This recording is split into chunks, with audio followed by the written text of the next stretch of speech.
So it's time now to do the hull mounted options. Along with other things, I'm gonna magnetize this so that I can swap the weapons out off the hull. So I'll just start very simply about showing you how to build every single one of them.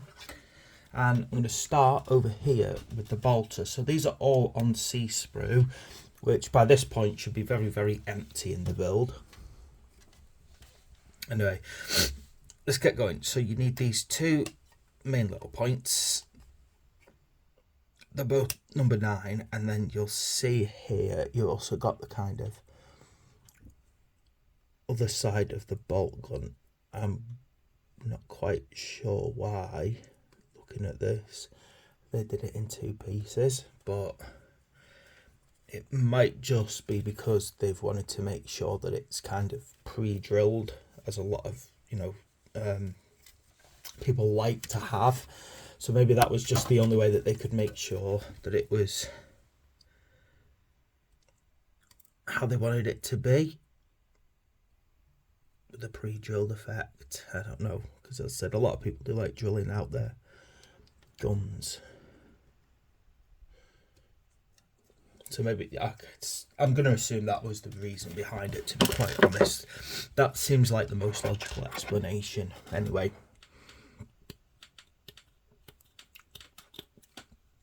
So this is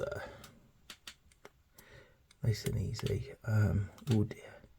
Looking at this though, doesn't have a horrible mold line right the way along it, you know.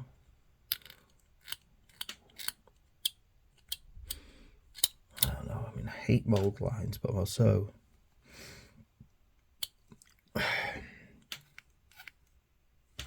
there's such an investment of time removing them as well sometimes, particularly if they're a large part of a model.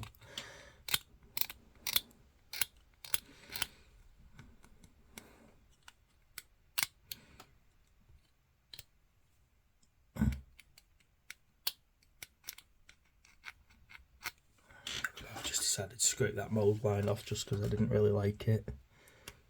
Ugly as hell. I mean, I have seen 3D printed models, and I tend to find they can be even worse for mould lines than these kind of moulded rather than printed. Though, you know, I have heard rumours that I don't know how true it is, but some models from Games Workshop are using a 3D printed methodology. I don't know how true that is. It'd be interesting to find out if it is true. Maybe some kind of combination of it.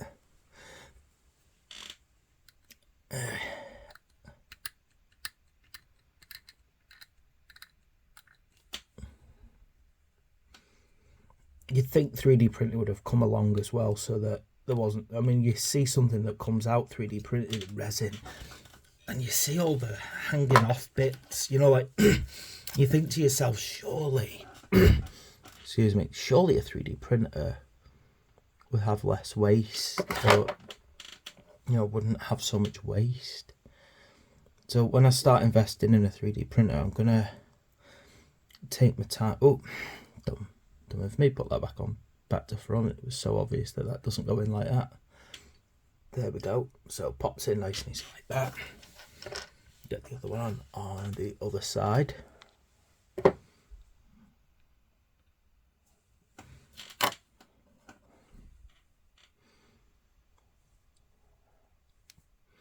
we go. And then obviously these need to click together, so I'm going to assume, see, but looking at them, they're identical, so logically it shouldn't really make much of a difference which way around they go. And I think all you need to do is just kind of slide them in. Now, ooh, I can see some things show up on a camera that don't always show up when you're just looking at them. But that was blatantly not set together right. Okay, there we go. Yeah. So what I'm going to do is, my plan is to actually magnetize these. Dropping bits. So I want it to basically go onto the front of this hull here, like that. So the good thing is I've actually allowed myself a bit of wiggle room here by allowing all this to detach. I'm going to do the actual magnetising, as it were, in a different video, because I believe that's, you know, well, pretty much in the video right after this. But you can see that whichever ones you choose, you just kind of glue them into there, so they just get sat on there and glued straight in, spaced apart. Dead simple, really. Yeah, just glue, pop, and it's in.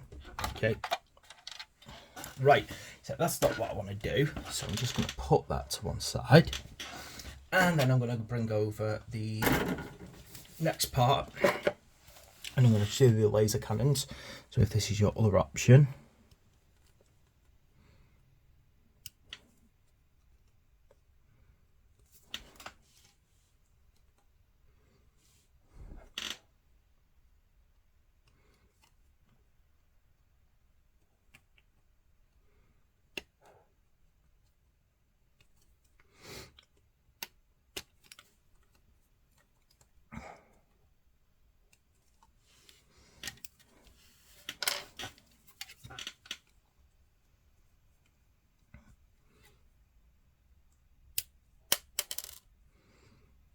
just trying to make sure they don't disappear under the floor. So unclip these.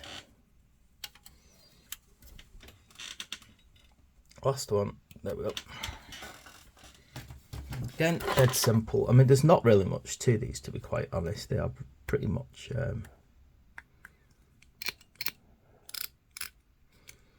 somewhat obvious in their construction.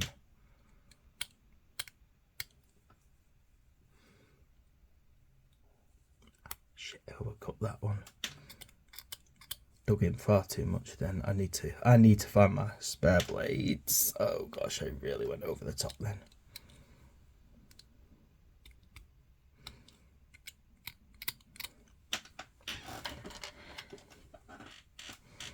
Yeah, my blades knackered, and what it did was it dug inwards instead of just sliding over the top like I wanted it to.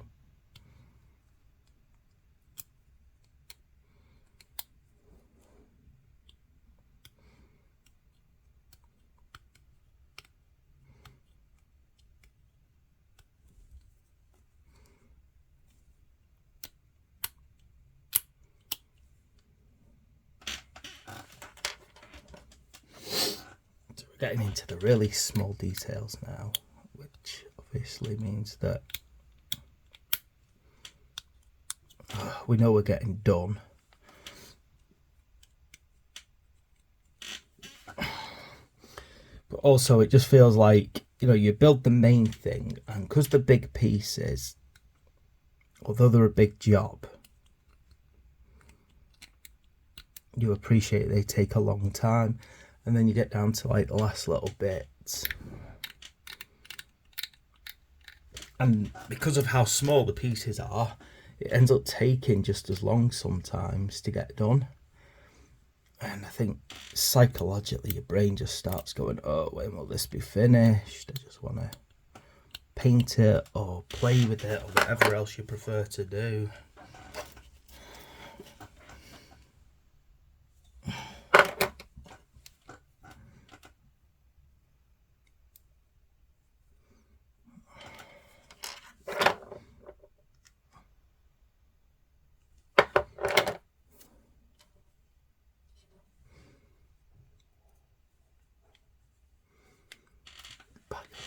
Right, and again, same again, they're just going to they just slot in nice and neat. And then what we have over here is, I think this is a melter by the look of it. Again, nice and simple. I think after this one, this sprue is finished with. I know, I love being done with a sprue because it just feels like such an accomplishment. Said in one of the videos, I'm not someone who wants piles of plastic in my house. I have very limited space. I can't really have things that don't have a purpose. So it's unfortunate, but when I want to build something and paint something, if it's not part of my core forces, they frequently just have to be sold.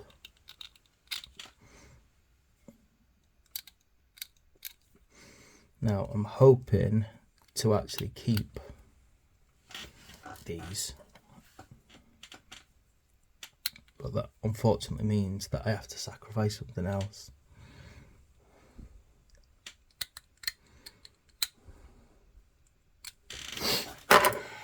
Right, okay, they were quite nice and quick to clean up, those ones. They didn't seem much of a problem.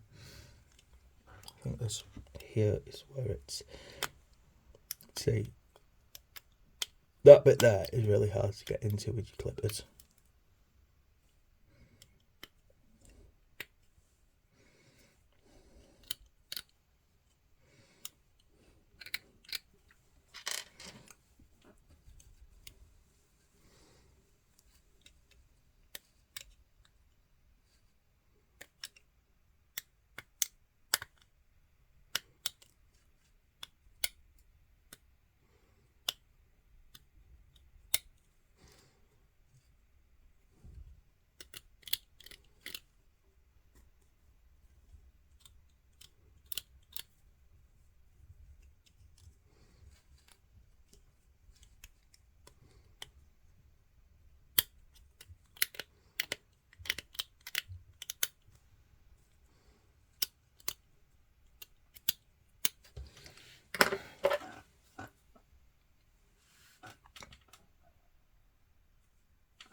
Oh, one, and as I said, these are nice and simple. They just sort of pop over like the other ones, and then there we go.